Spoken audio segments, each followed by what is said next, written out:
Resumption of debate on the second reading. I call the Parliamentary Secretary. Thank you, Mr Deputy Speaker. I'm very pleased to continue my remarks in relation to the Automotive Transformation Scheme Amendment Bill.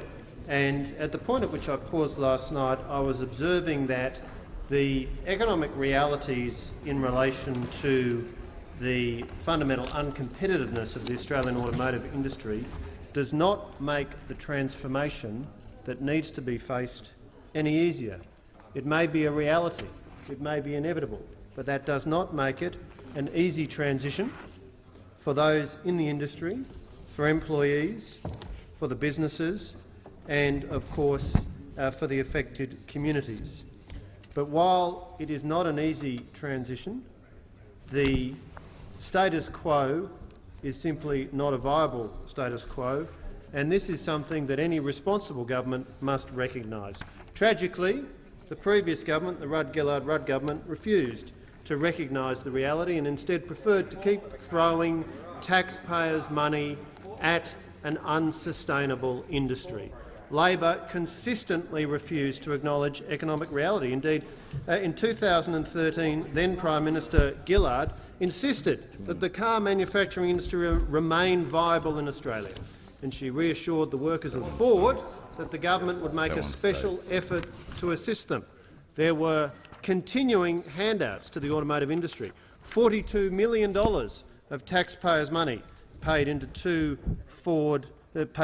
assist the development of two vehicles by Ford, supposedly eco vehicles, which unfortunately failed to meet the requisite environmental criteria for some state government fleets.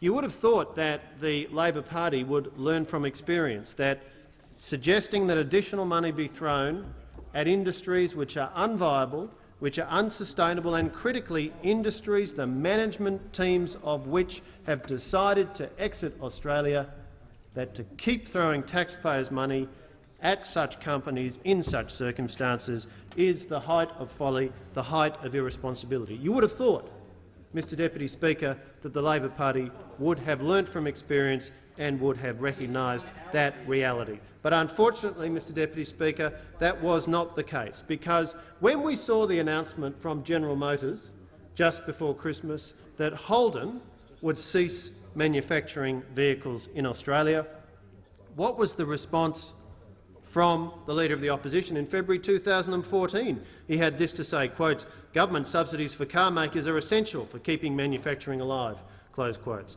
So he was determined to keep throwing taxpayers' money at an industry. He was determined to willfully close his eyes to the evidence, even from the managers of the business themselves, that this is not a sustainable industry. What did we hear from former Rudd government Minister Senator Carr, Kim Il-Carr, as he's known quite appropriately? He made the completely unsubstantiated claim, Mr Deputy Speaker, that the coalition could save Holden for as little as $150 million a year and could secure the entire Australian automotive industry by spending double that. Just spend a bit more. Just spend a bit more. And despite the fact that the management teams of these companies are saying this is not a sustainable business, as far as Senator Carr was concerned, just spend a little bit more and a bit more and a bit more and a bit more, and we can solve this problem. A willful refusal to acknowledge reality. Now, Mr Deputy Speaker, it is very important to acknowledge that senior General Motors executives said the decision to exit manufacturing in Australia was driven by basic scale economics, not by government incentives or by reductions in them.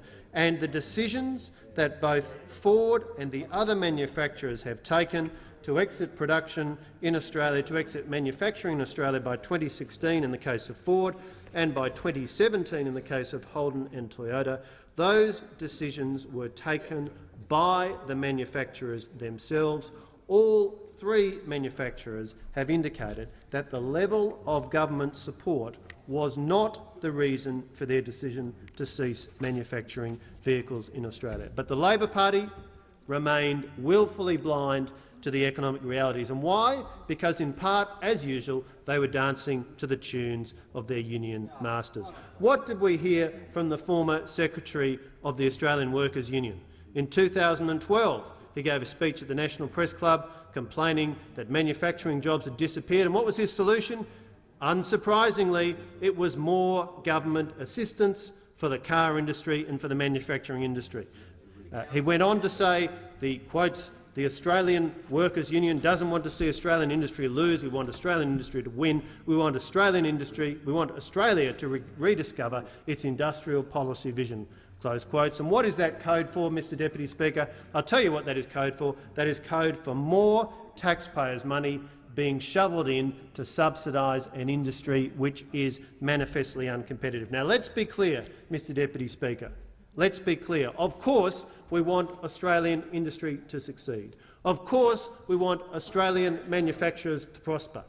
But it is a fool's paradise to imagine that manufacturing can prosper on the basis of subsidies from government. Manufacturers need to be competitive. They need to be world competitive if they are to survive. And there are plenty of instances of Australian manufacturers being innovative, being world competitive, but they need to find market segments where they can compete, and they need to do it on the basis of their own expertise and knowledge and capacities, not on the basis of decisions made in Canberra.